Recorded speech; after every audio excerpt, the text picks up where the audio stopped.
Hi guys, দেখো চলে এসেছি নতুন আরেকটা ইনফরমেশন ভিডিও নিয়ে। তো এখানে আজকে আমরা যে মূলত বিষয়টা নিয়ে আলোচনা করব সেটা হচ্ছে যে অঙ্গনওয়াড়ি এবং আশা কর্মীদের আবারও কিন্তু 500 এবং 750 টাকা করে বেতন বৃদ্ধি হতে চলেছে।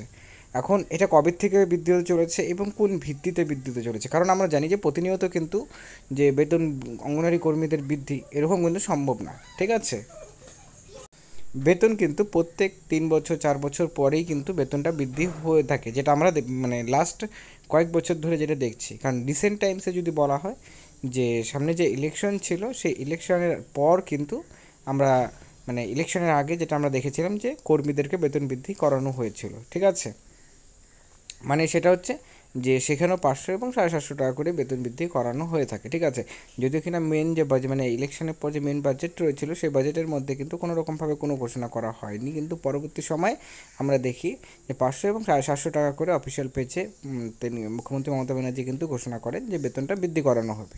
তো সেক্ষেত্রে আবারও 2025 কি অঙ্গনওয়াড়ি কর্মীদের 500 750 টাকা করে বেতন বৃদ্ধি হবে কিনা একটা খুবই ইন্টারেস্টিং একটা ইনফরমেশন কিন্তু তোমাদের সাথে শেয়ার করবো। তাই ভিডিওটি শেষ পর্যন্ত দেখবে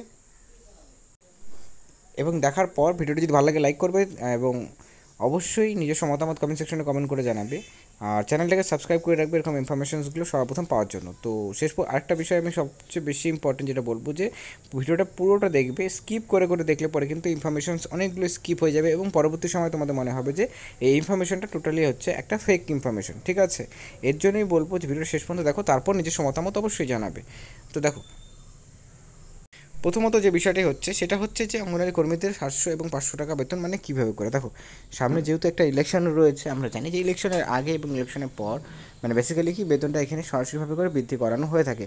তো এই ক্ষেত্রে অঙ্গনওয়াড়ি কর্মীদের বেতন যেটা বলা হচ্ছে যে আবারও কিন্তু যে এই মানে লাস্ট যে বেতনটা বৃদ্ধি করানো হয়েছিল সেম অ্যামাউন্ট কিন্তু আবার বৃদ্ধি হতে পারে। ঠিক আছে, খুবই ইনফরমেশন এবং এই বিষয়টা কিন্তু খুবই গুরুত্বপূর্ণ যে বেতনটা বৃদ্ধি হবে কি হবে না। তো দেখো, অলরেডি এখন অঙ্গনওয়াড়ি কর্মীরা 9,200 টাকা করে পাচ্ছেন। ঠিক আছে, এবং তার সাথে আমরা যদি 1,000 টাকা যদি আমরা লক্ষ্মী ভাণ্ডার টাকাটাও লক্ষ্মী ভাণ্ডার টাকাটা অ্যাড না করলে পরে চলবে, কারণ যেহেতু যে কাজটি তারা করছে অনারিয়াম, সেই অনারিয়ামটা 9,200 টাকা করে দেওয়া হচ্ছে। সো অনারিয়াম 9,200 থেকে তাদের আরও ইনক্রিমেন্ট করে মানে আরও 500 এবং 750 টাকা, মানে তোমাদের এটা হিসাব করে দেখলে পরে অ্যাপ্রক্সিমেটলি 9,700 750 বা অ্যাপ্রক্সিমেটলি একটা 10,000 মানে রাফ ফিগারে যদি বলা হয় সেরকম অ্যামাউন্ট কিন্তু কর্মীরা পেয়ে থাকবেন। ঠিক আছে, তো এই ক্ষেত্রে এটা একটা খুবই গুরুত্বপূর্ণ এবং কবে থেকে মানে কবে এই ইনফরমেশনটা আসতে পারে, দেখো যখন থেকে এই ইলেকশনের ক্যাম্পেনিং স্টার্ট হবে। ঠিক আছে, ইলেকশন 2026-এ আমরা জানি যে ইলেকশন ক্যাম্পেনিং স্টার্ট হবে।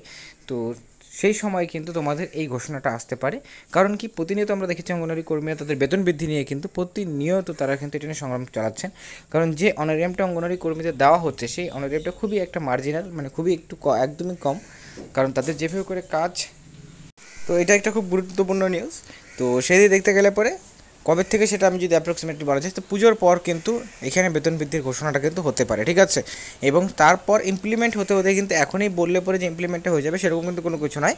ইমপ্লিমেন্ট হতে হতে 2026 ইলেকশনের রেজাল্ট আসার পর, ঠিক আছে, রেজাল্ট আসার পরই কিন্তু এটা সরাসরি ইমপ্লিমেন্টটা হবে। সেই ক্ষেত্রে কোন পলিটিক্যাল পার্টি সেখানে জিতে সেটা দেখার রয়েছে, কারণ প্রত্যেক পলিটিক্যাল পার্টিস কিন্তু ক্লেম করবে যে তারা বেতন বৃদ্ধি করবে।